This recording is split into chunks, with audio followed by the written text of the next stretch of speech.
Welcome to another day of One Decision Women. I'm Anja Meyer, and over the next 31 days, we're walking through the lives of extraordinary women from the Bible along extraordinary women of today.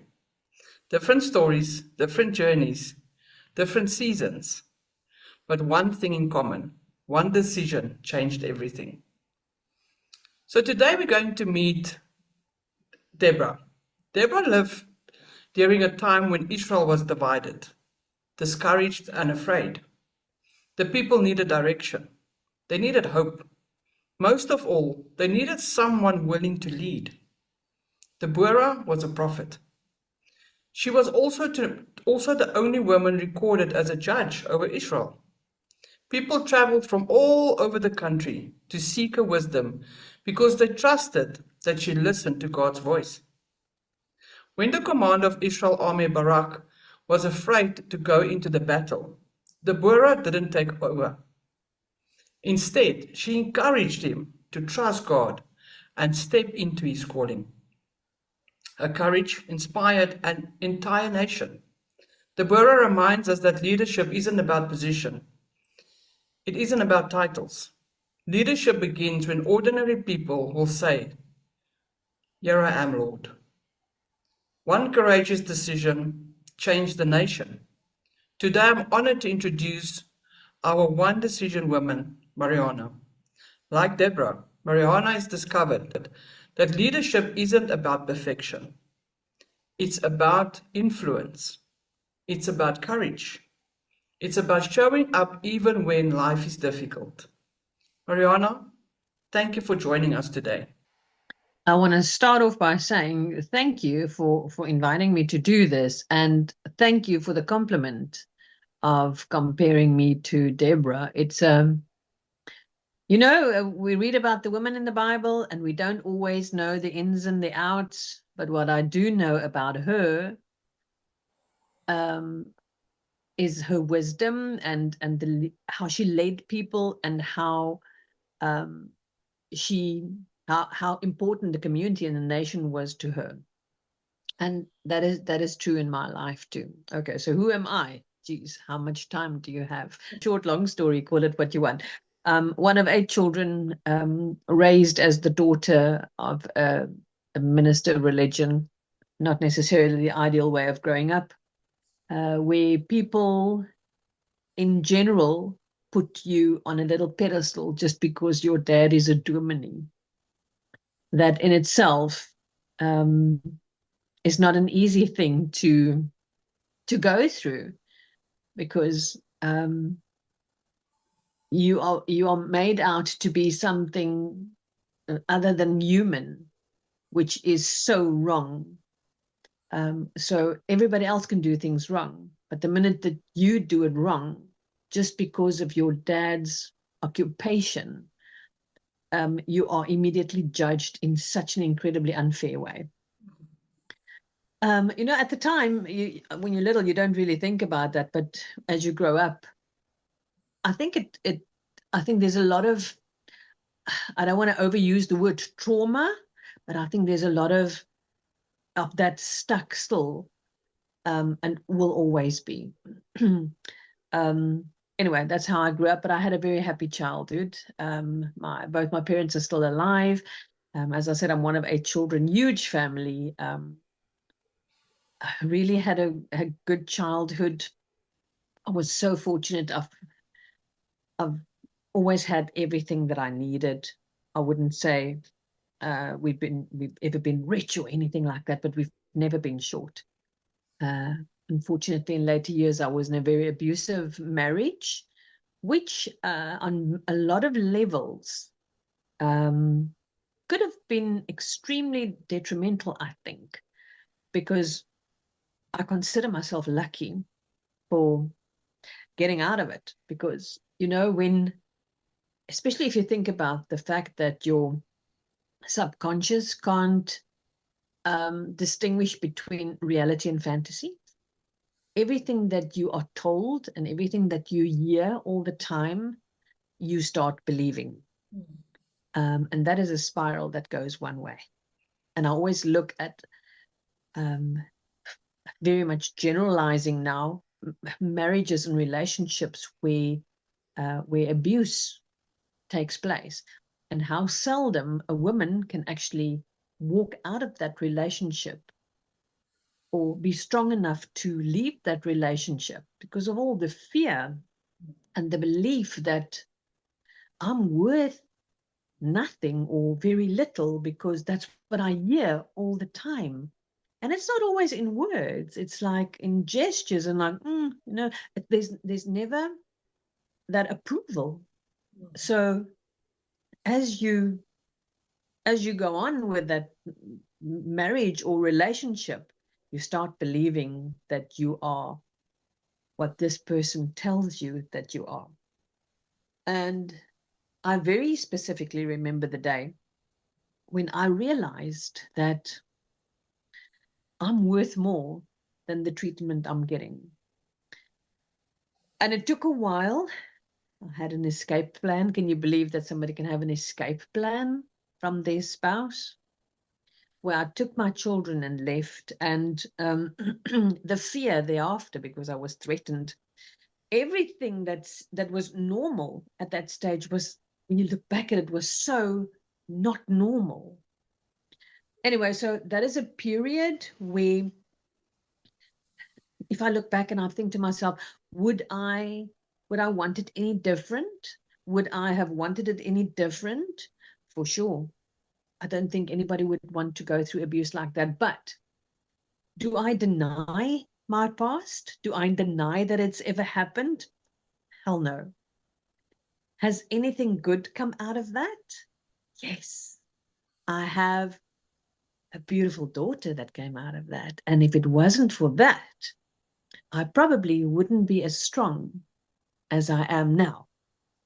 So I think the Lord allows certain things to happen in your life. He allows you to make certain decisions that might not be all that good for you, that might hurt you.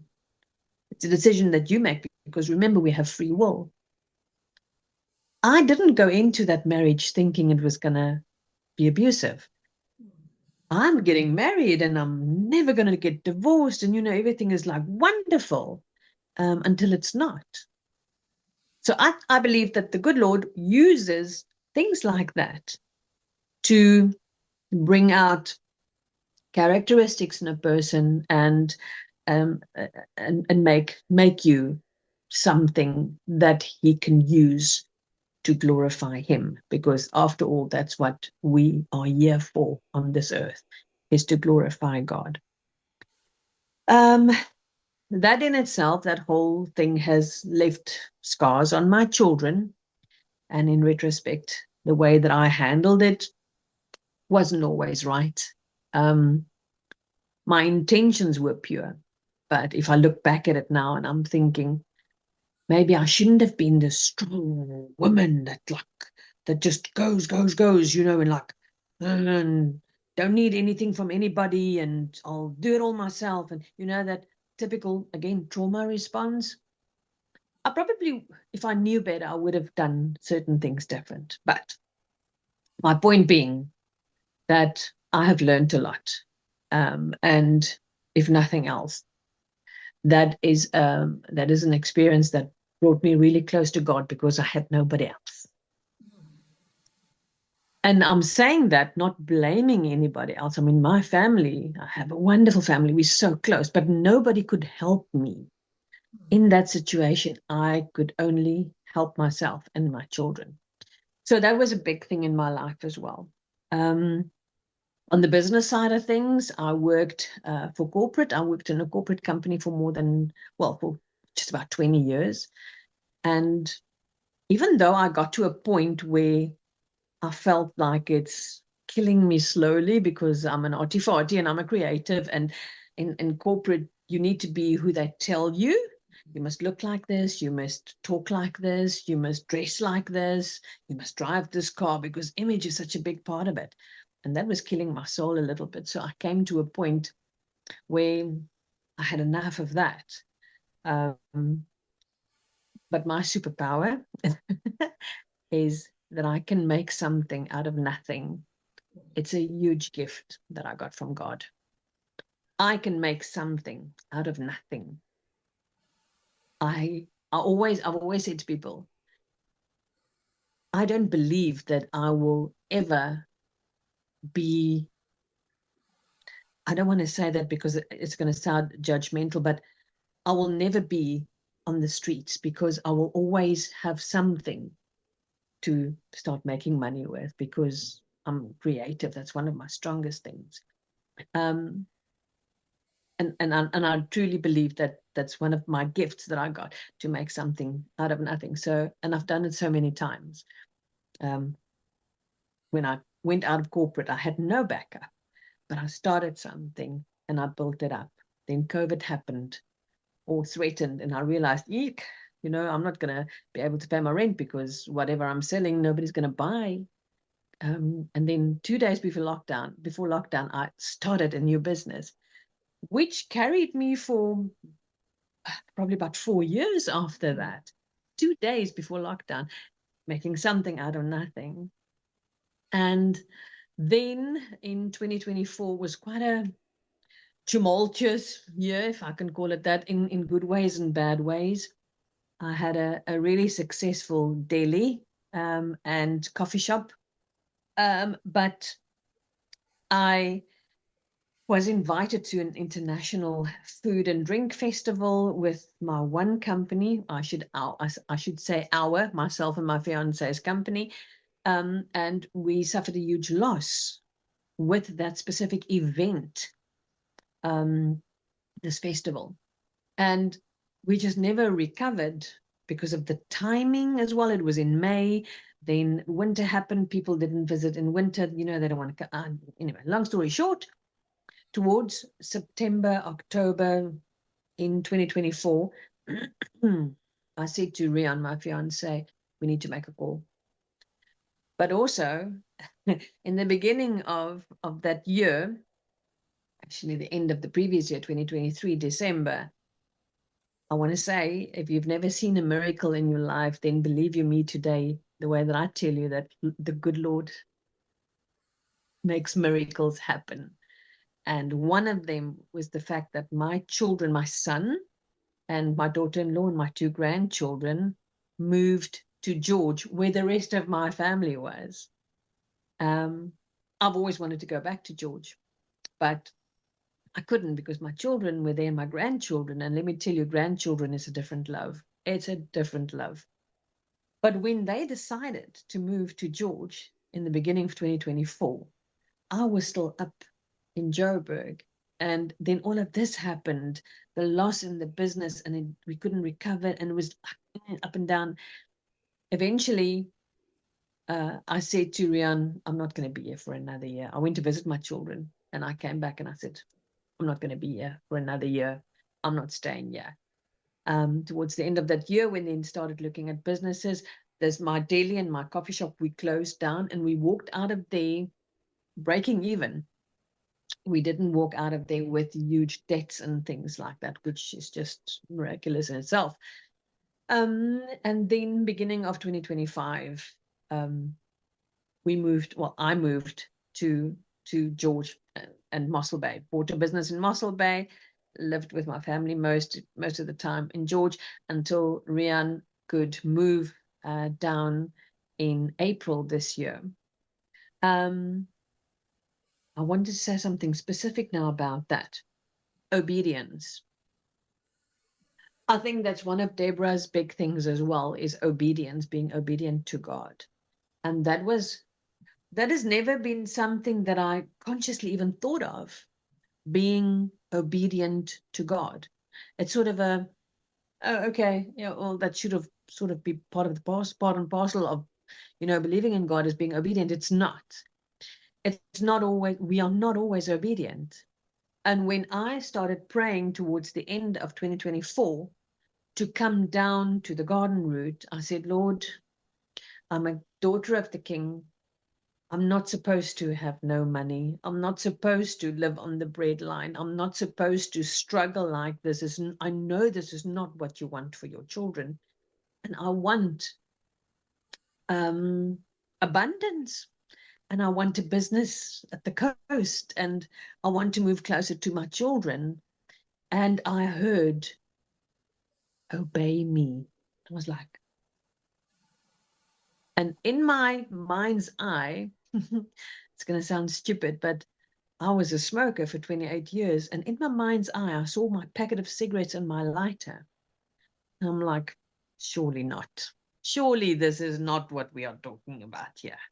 Anyway, carried on. And about a week later or so, I said, God, I want abundance. And I'm praying for going to the garden route and setting up a shop there, or just, business or whatever, move closer to my children and my family. And he said, obey me. And in my mind's eye, I saw my cigarettes and my lighter. And I'm like, somebody once said, to stop smoking is the easiest thing in the world. I've done it 100 times. Within a week, I stopped smoking. That was on the 20th of September, 2024. And probably a month after that, we started looking at businesses. And beginning of 2025, 14th of February to be exact, moved down to George. And here I am sitting in Mossel Bay, close to my business, because I was obedient. And all of a sudden, it seems so stupid, really, that smoking could be that barrier between getting this and not having that. You know what I'm saying? It's like, it's almost so stupid. But anyway, I have to say, though, that digital marketing was part of this package, because I started doing digital marketing in 2024, around about August. And if it wasn't for that, I wouldn't have financially been able to move down to the coast. So that's my story. So now I have a small restaurant in Mossel Bay. I get to see my children often. I get to see my aging parents often, my brothers and my sisters, my family. The only one I wish would come down is my daughter, who's still in Joburg, but she'll still grow up. So you always come back to your roots. And they were both my children were born in George. So, but yeah, can you tell I'm happy? Can you tell that I'm abundant? Oh, Mariana, that's such a beautiful story. And just thinking about the smoking, it's not really so much about the smoking, but it's the fact that you were obedient when God Correct. showed you stop smoking. It's Yeah. that moment when you became obedient. He said, "Okay, now Yes. I can work with you." Um, and that is just amazing. And I just love this for you. I just love the way that you are happy. I can see you so happy. I That am. I am. I love this for you. Thank you for sharing your story. What fills your heart with joy? Oh, my first thing that comes to mind is my grandchildren, of course. I mean, as I said before, it's a different love. They say grandchildren is your reward from God for not having killed your own.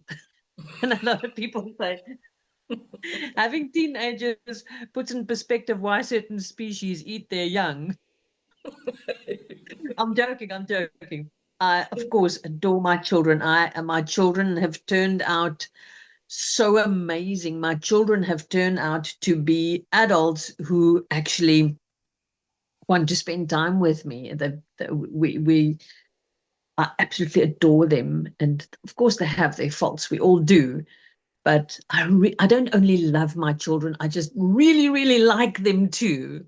And Oh, now I have these two grandchildren, and they are just it just blows my mind how people can be so these little people can be so amazing. um I tell you, it's a different love. It's a different love, and I keep saying that, and I don't know how to actually describe it, except that if you touch one of them you will see a side of me. I'm telling you. But anyway, so yeah, that's my first thought is my grandchildren, and my children, of course, fills my heart with joy. that's amazing. Let's talk about a little bit of your challenges. Mm, Every leader has moments that test them. right? Yeah. What has been one of the hardest seasons that you've walked through? One that I've just come through actually was one of the, if we're talking about, are you talking about business or are you talking Business, yes, personal? business. I have probably about 6 weeks ago found out that the complete staff I employ, who are two only, but anyway, are, how do I put this? Yeah, robbing me blind. Quite frankly, that's the long and the short of it. That was a huge challenge. It was my first time that I've ever been in a hearing. I actually had somebody come in, like a labor lawyer, come in to do the whole thing because I didn't know how. And I think emotionally, this was so hard for me to do this. And it was very hard for me emotionally while I was sitting there. But I had to hold my pose. But when I got into my car, I just cracked up and I cried. And I went to my mom's house to go and fetch something. And when I saw my mom, I just sobbed like a baby. It was so hard for me to go through this and do this. I had to actually move into a little bachelor flat close to work so I could be there all the time. It's not a bad thing. I love being there. I love my business. I love being so much involved in, but it takes me away from my people, which to me is the negative thing about it. But I know it's a process. I know there's an end goal. So the sooner we get there, the better. And so far, so good. So yeah, it's very different. It's a completely different dynamic. A lot of things have changed, but that was a very hard season for me. But it's okay because growth is seldom comfortable. That's very true. That's very true. Yeah. I'm very sorry that you had to go through that unfortunate situation. So all the best with that. Um, Thank you. has there ever been a time that you've doubted yourself? Oh, yeah, so often, so many times.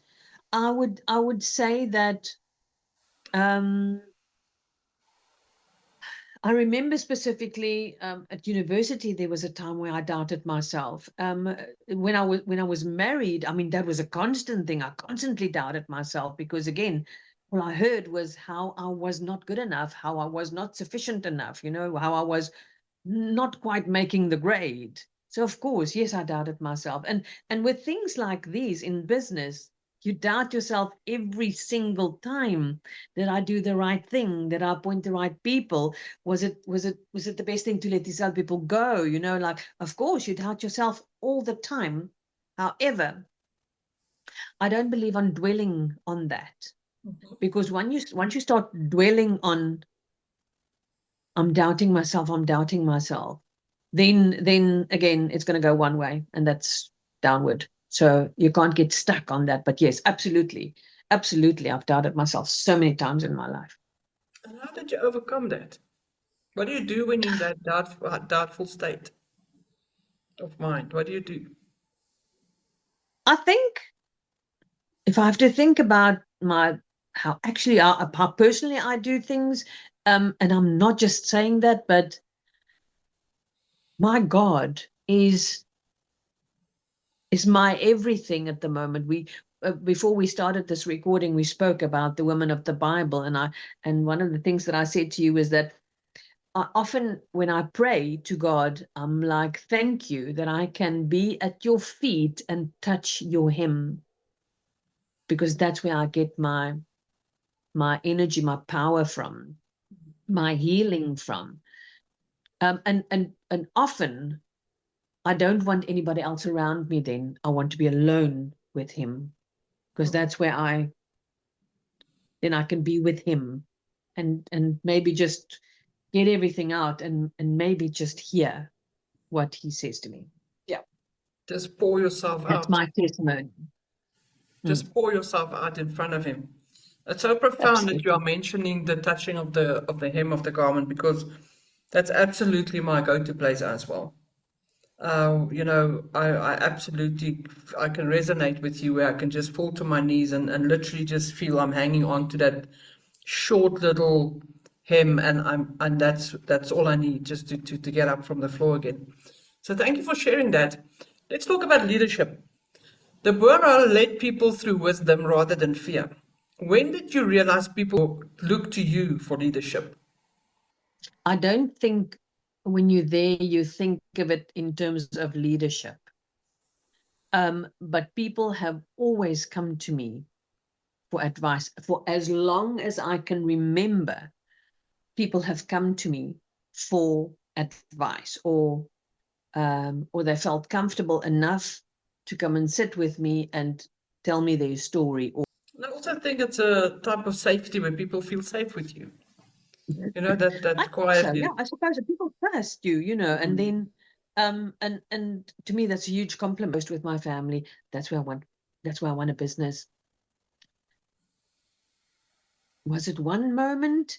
It probably wasn't even a conscious moment necessarily. As far as my marriage is concerned, yes, I remember exactly. I remember where I was. I remember what I was wearing. I remember what I was thinking. That was a very much a moment, defining moment. As far as the rest is concerned, I think it's made up of little decisions. I think you've answered it well. It is quite significant what I'm hearing.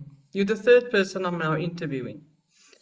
Mm. And what I'm picking up is how often we can remember trauma to the T, but you Yeah. can't remember the nice things to the T. And that is actually saddens me because we can look at trauma and you, like you just mentioned now, you can even remember what you were wearing that day. And that is what trauma did to you.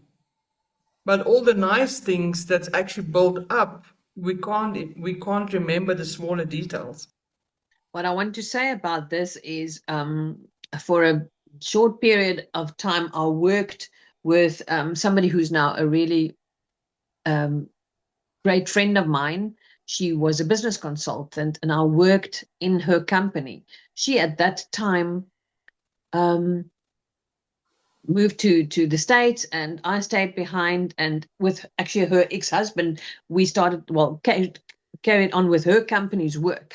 And one of the things that we used to do with the business consulting for companies is that we would ask people, what are your best qualities and what are your worst qualities? Yeah, it's easy to mention the bad things. It comes out Mm, like this. But the good things they struggle with. yeah. This is very much a human thing. And it's also because we've been conditioned to not brag about ourselves, because now you've got a big head and you are this and that and everything. Nobody likes somebody who's proud and vain and everything. And meanwhile, back at the ranch, we need to know what our good points are and our bad points are. Mm, And when we talk about trauma, I don't think we should forget mhm. our trauma necessarily, because that is what shaped us to be who we are now. Whether that's a good thing or a bad thing, I think if you can turn it into something, use it and turn it into something good, then I think it's a positive way of looking at it. Yes, that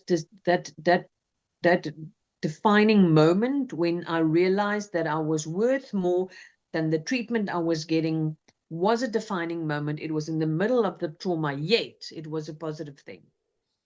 It didn't feel positive at the time, not at all. It was hard, but I knew it. So that was negative. But so I wouldn't say forget the trauma. People talk about forgive and forget. Forgiving is a decision. It's a decision. It's not something that comes naturally. It's not something that comes easy. It's not something that you want to always do because you feel it. No, it's a decision. And a lot of people say, I can forgive, but I can't forget. And I think there's some truth in that. I don't think you should forget. If I I came to a place where with my ex-husband, I want to say a lot of things at the same time. I think love and hate is very close. together. That's the first thing I want to say. And there was a period of time when I hated him for the hurt and everything that he did to me. But it was still close to loving. The day when I knew I had healed from all of this was the day that I had no more emotion. I didn't have love, but I didn't have hate either. I had almost pity, I almost felt sorry for him, but I had healed in such a way where I didn't feel conflicted, Now, again, I can't even remember. I should start using my lines, man. I can't remember your question, but I don't think we should necessarily forget the trauma. We shouldn't again dwell on it and go through that hurt over and over and over again. But if we can take that and make something new out of it, or something useful, or something beautiful, or use it to help others, then there was a purpose for it. And I think everything's got a purpose. The wisdom is flowing. The wisdom is flowing. Thank you, Marianne. The These wisdom is grey flowing. I hairs. think this is so important. This series is so important because this is what it's about. It's about getting that real experience and help other people, because that is why I'm building this series. I'm building this series so that we can hear from women like you, who's been through life, who's been through a lot. You can give advice to other women. You can show other women that I stood through the test of time. And look at me today. I rose up. God is still holding my hand, because we so often in that situation, we ask God, where are you? Where are you? And you are such an example tonight to show us God is right there. He's right there. He's never left you. So Absolutely. that is really amazing. And that is what I really can see what we are showing our audience from your interview, because you are a testimony of you went through so much, but you stood all the time just holding God, and God never left you. And that, like you said earlier on, that is your all. That is your all. That is just your God. Absolutely. So that is just amazing. So let's encourage women before we end our session. There are women watching today who don't see themselves as leaders. Maybe they're mothers, teachers, nurses, business owners, or simply trying to hold their families together, or digital marketers, affiliate marketers. What would you say to them? First of all, stop being scared. What is that? Courage, I would imagine. And even if it's just a little step, or even if it's just a little thing, if you're going to keep being scared to take the next step, that is going to control you all the time. Where there is love, there is no fear. And it takes me back to God. But it's easy to say, believe in yourself. That means nothing. The words mean nothing. But in each of us, there's something that really you do know. You've got that leadership in you. Maybe you've just listened to too many people telling you that you're not good enough for you to consciously know that you actually are.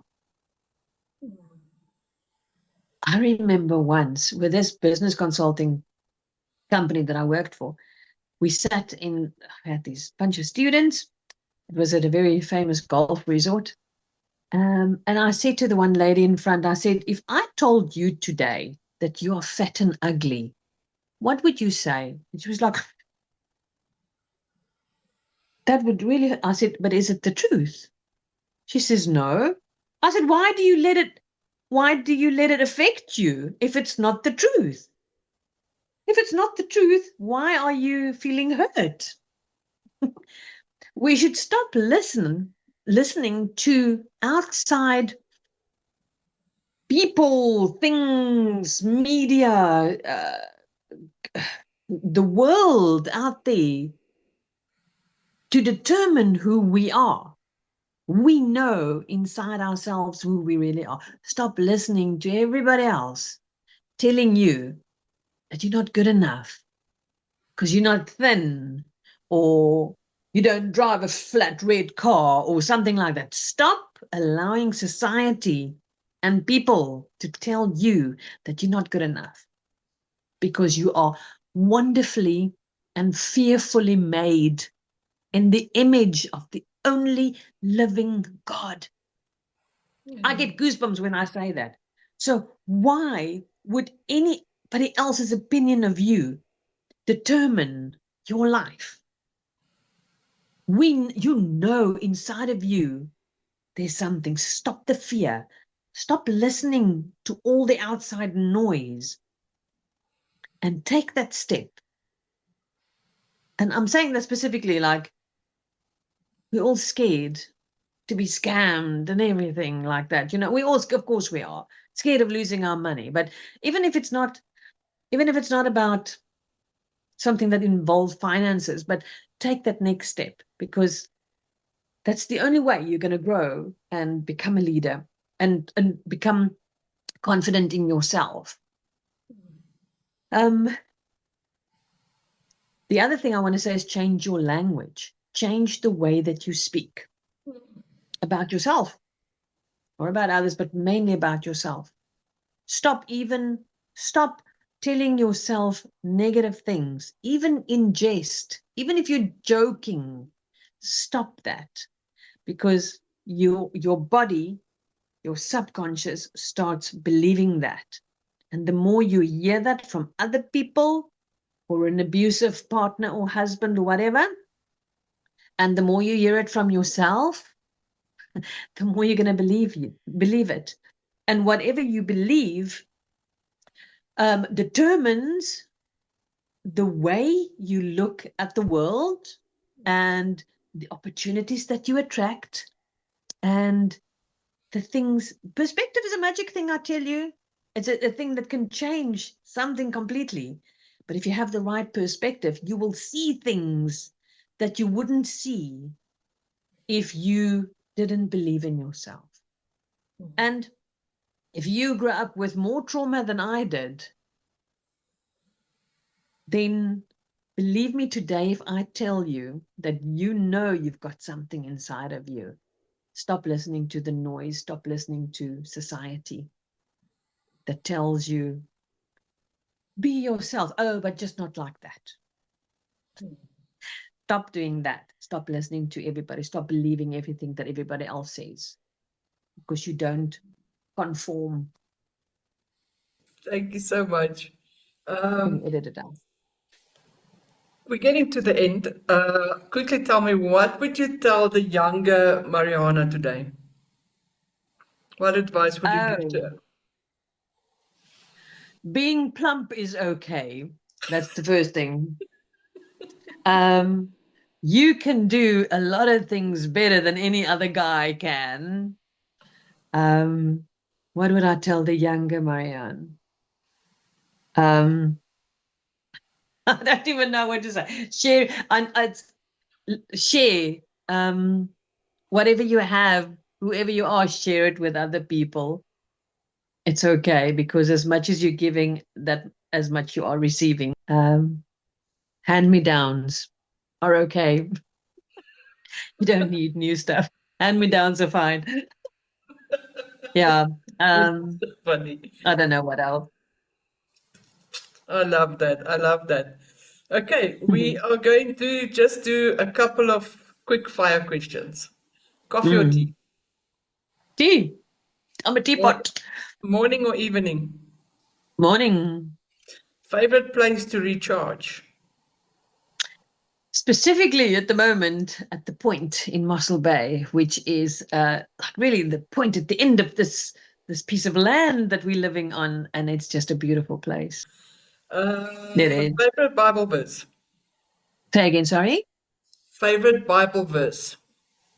Oh, I would go for a whole psalm, if that's okay. Psalm 91, and I'm not Oh, quite sure about the translation into English, but if and the way I read it always, the Bible talks about if he does this and this, he will, but I turn it around and I say she, and I put my name in there. But Psalm 91 really is about having God as your what's scaling in English, like your refuge.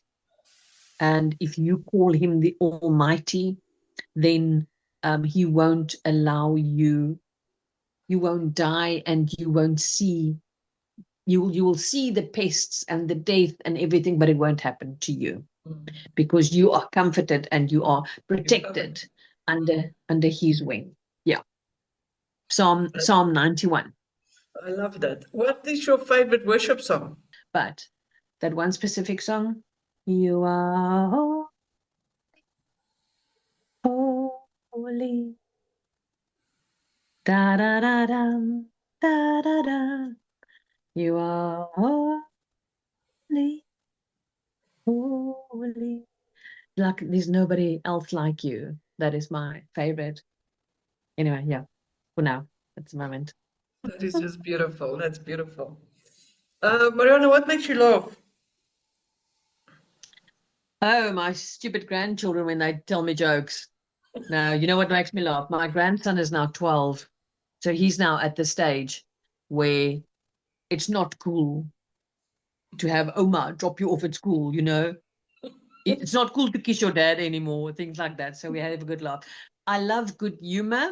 I love sharp people. Who inspires you? Who inspires me?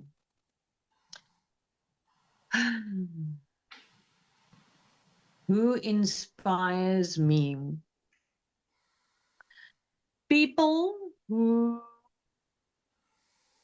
start believing that they are more than they thought they were. It's a give and take situation, I think, I suppose. I'm specifically thinking of somebody who had really nothing when she came into my life, and now, because I believed in her, she now has started believing in herself, and she's inspiring me again through that. Okay. Quite astounding. One word to describe the season you're in. Um, Just one word. growth, Sorry? growth, Growth. growth. Okay, complete the sentence. Leadership is? Not always automatic. Courage is? Courage. Courage is um, harder than you think. Faith is? The only way. One decision changed my life because? I made a choice. I want women to know? That you can make that choice too. My greatest lesson has been? How much time do you have? Much that every action has a reaction, and everything is a decision, and that you always have a choice. You always have a choice. Okay, yeah, I'll take that. Great stuff. Marianne, thank you so much. I just want to say thank you very much for this interview. Thank you for your time. Your story reminds us that leaders aren't born overnight. Oh, They're shaped through challenges, through difficult decisions, through trusting God one step at a time. And if you're watching today, perhaps God has placed influence inside you that you've never been recognized. Maybe someone is waiting for your encouragement, your wisdom, your courage. Don't wait until you feel ready. God doesn't call the unqualified, He qualifies the willing. one more thing. Yes. One more thing. Whatever you need is what you need to go and give the next person. If you need courage, then encourage somebody else. That's profound. That is definitely profound. Thank you so much. That's something to remember. Okay. Thank you So so much for having me tonight. I really appreciate that. thank you. Thank you for joining us for day 3 on One Decision Women. Share it with other women who needs encouragement and tell us in the comments, where has God called you to lead? And on that note, remember, tomorrow is episode 4, and then we will continue with our One Decision Women journey for August. Marianne, thank you so much. Stay blessed, and just know that you're Thank, amazing. Thank you so much. Have a good thank evening. you. Thanks so much. I appreciate it.